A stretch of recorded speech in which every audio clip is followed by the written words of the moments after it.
Hi, good morning. Thanks, Jan, for setting and others for setting such a good stage for me to continue on with the presentations.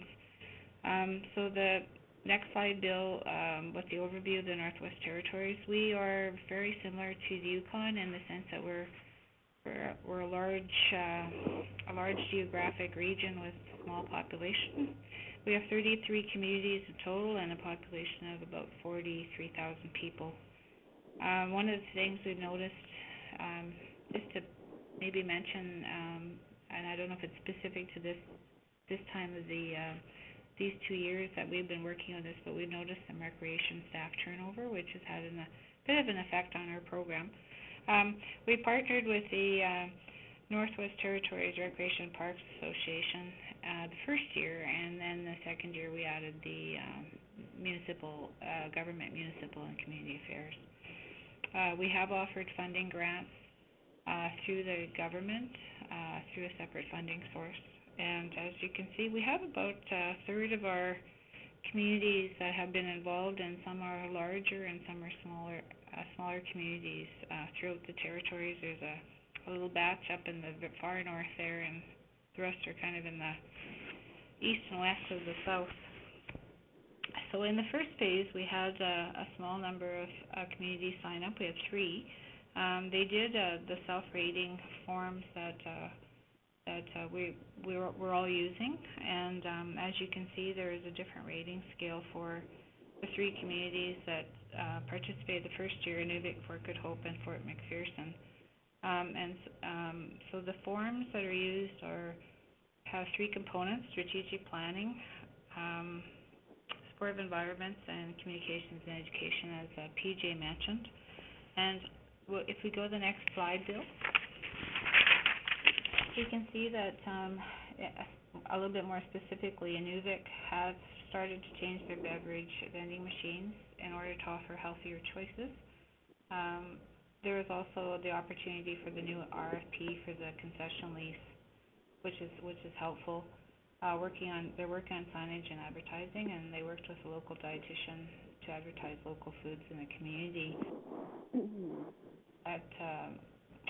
A dietitian came to the training in Yellowknife the first year, and we're working towards a healthy food policy, and the work that they're doing is continuing. That's the same for all the communities. Fort McPherson, they completed a baseline audit, but they had some internal areas that maybe hampered their progress a little bit.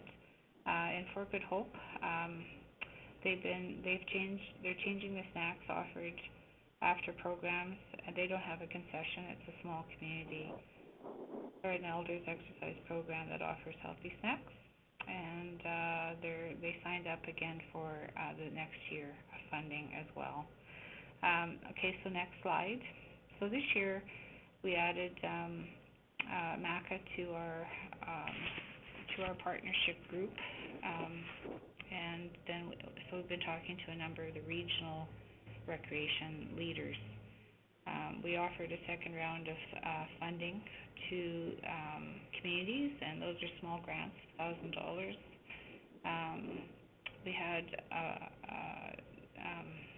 several recreation centers signing up for the grants.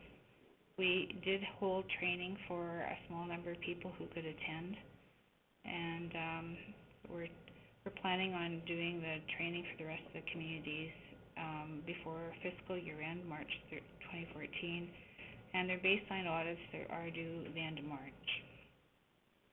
Okay, next slide.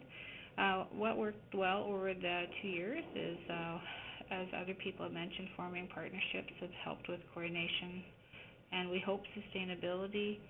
The funding grants, they were easy to apply. We did it through the GNWT and then on to the RPA and then on to the communities. The training helped, and working together and having the recreation staff and other staff being able to talk amongst each other was helpful. That was reported as helpful.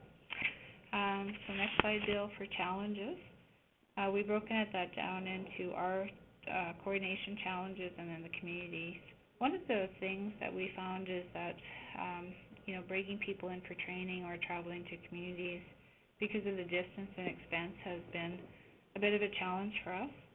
Our coordinator does work only a small amount of hours, and then building relationships with new staff due to the turnover has been noted. So we would have liked to do a little bit more support, but just the distances. So the staff turnover we mentioned, the buy-in from leadership. In the subsequent year, we've done a little bit more information sharing, and I'll show you that in a couple of slides. And then people have reported that they do have conflicting priorities. Food is expensive, as Jen noted, and again, the distance to training to bring someone in for training. Okay, next, lessons learned, then Bill. So partnerships with MACA and talking to the regional recreation leaders has been helpful. Offer training. If we could offer training to additional staff, it would be helpful, especially due to turnover, but then there's some costs involved, certainly, with bringing people in. We feel that it's important to inform the communities that they don't have to be perfect to start off with. This is a starting process, and it's going to evolve as in each community a little bit differently. And regular teleconference calls with community relation leaders were found to be helpful. Okay, and then lessons learned, the second slide, Bill. The little one-page information sheet was helpful, and there's just a little small example of it there. The funding grants did encourage participation. The success, of course, looks different in every community. Every community has a different situation, and the change is, we can't expect the change to be very quick. And so that is the last slide, except for our lovely children skating there on Back Bay of Yellowknife. Great, thank you very much, Elsie. Really